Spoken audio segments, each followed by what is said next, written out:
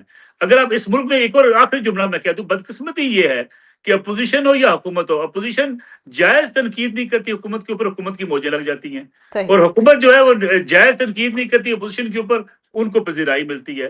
جب تک آپ جو ہے فیکٹس کے ساتھ مخالفت نہیں کریں گے, عوام کا فائدہ نہیں ہوگا. عوام کا فائدہ اسی میں ہے کہ اپوزیشن ٹو دی پوائنٹ بتایا کہ ان چیزوں پہ یہ کوتاہی حکومت کی ہے, اس کو بہتر کرنے کی ضرورت ہے. Sir, P T I Punjab local government bill 2025 کیا عدالت میں چیلنج کرنے جا رہی ہے؟ دیکھیں جو اگر ہم لوگ وہ جو پنجاب کی ایک بات کر رہے ہیں, دیکھیں پنجاب میں بیسیکلی آپ نان پولیٹیکل پارٹی کی بیسس پہ آپ بلدیاتی الیکشنز کرا رہے ہیں. اس کی وجہ یہ ہے, ان کو پتہ ہے ان کے لوگ جیتیں گے نہیں, اور اس کے بعد انہوں نے کہا ہے کہ جو بھی آ جاتا ہے وہ حکومت میں شامل ہو جائے. چونکہ پنجاب کی جو حکومت ہے وہ پی ایم ایل این کے پاس اس وقت غلط طریقے سے آئی ہوئی ہے, تو جو بھی جیتے گا وہ ایز این انڈیپینڈنٹ جیتے گا, پھر یہ اس کے اوپر فورس کر کے اس کو پی ایم ایل این میں کر لیں گے. سو بیسیکلی وہ نیتن ان لوگوں نے ایک چور ہے نا, وہ چوری کی ایک پلاننگ کرتا ہے. یہ لوگ ووٹ چور ہے, پہلے پیسے چور تھے, اب ووٹ چور ہے, اب یہ ووٹ چوری کرنے کے طریقے کر رہے ہیں. صحیح سر, ود ڈیو ریسپیکٹ اگر پنجاب کی بات کی جائے تو آپ لوگوں کی جماعت کا بھی سارا جو مرکز ہے وہ تو کے پی بنا ہوا ہے, پنجاب تو آپ لوگوں کی طرف سے بھی اگنور ہو رہا ہے.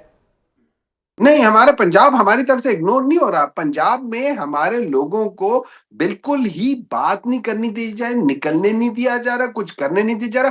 اگر وہ کسی کارنر میٹنگ کے لیے بھی جاتے ہیں, وہاں پہ بھی پولیس پہنچ کے ان کو پکڑ لیتی ہے, ان کو ہٹا دیتی ہے, ان کو وہ کر دیتی ہے. پلس میڈیا کے اوپر ٹوٹل اس کے اوپر وہاں پہ وہ ہے کہ آپ کر نہیں سکتے. ابھی آج میں ایک کلپ دیکھ رہا تھا, ایک مولوی صاحب تھے, وہ کسی فنکشن میں کھڑے ہو کے بات کر رہے تھے, ان کو سٹیج سے اتار دیا گیا تھا.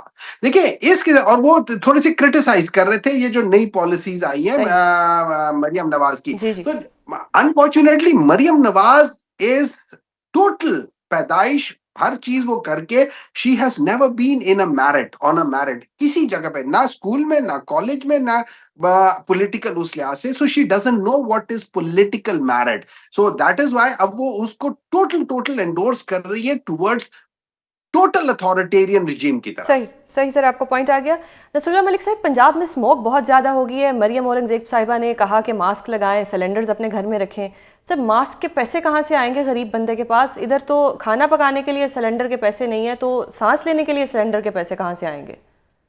یہ بات درست ہے, چیلنج بہت بڑا ہے. اسموک چونکہ آپ کا کلائمیٹ چینج ہے, اس میں سمجھتا ہوں کہ ہم جو ہے حکومت کو بھی اور عوام کو بھی تعاون کرنا چاہیے. دیکھیں آپ لاہور سے باہر نکلتے ہیں, چند کلومیٹر کے فاصلے پہ آپ کو جا کے لگتا ہے کہ اسموک جو ہے وہ وہاں پہ موجود نہیں ہے. اس لیے یہ جو رپورٹس بعض اوقات آتی ہیں, دلی سب سے زیادہ جو ہے متاثر ہوتا ہے, لاہور سب سے زیادہ متاثر ہوتا ہے. میرے خیال میں یہ جو کلائمیٹ چینج ہے اس پہ کام کرنے کی ضرورت ہے. کچھ حکومت کوشش کر رہی ہے, کچھ عوام کو تعاون کرنا چاہیے. یہ ایک ایسا چیلنج ہے جو میرے خیال میں کسی فرد کا پیدا کردہ نہیں ہے. افراد کی جو غلطیاں تھیں اس کو درست کرنے کی کوششیں کی جا رہی ہیں, بھٹا بند کیے جا رہے ہیں, اس میں بھی کئی لوگ بیچارے بے روزگار ہو جاتے ہیں. فیکٹریاں جو ہیں ان میں ایک سسٹم پورا انوائرمنٹ جو ہے ماحولیات کے قوانین کو اس پہ عمل درآمد کی ضرورت ہے. گاڑیوں کو اب انہوں نے کیا کہ جو گاڑی دھواں چھوڑتی ہے اس کے خلاف کارروائی ہوگی جب تک اس کی ویریفیکیشن نہیں ہوگی. لیکن اس کے ساتھ ساتھ میں سمجھتا ہوں کہ بڑے پلاننگ کی, بڑے منصوبہ بندی کی ضرورت ہے. اس کے بعد ہی ہم اس سے نمٹ سکتے ہیں.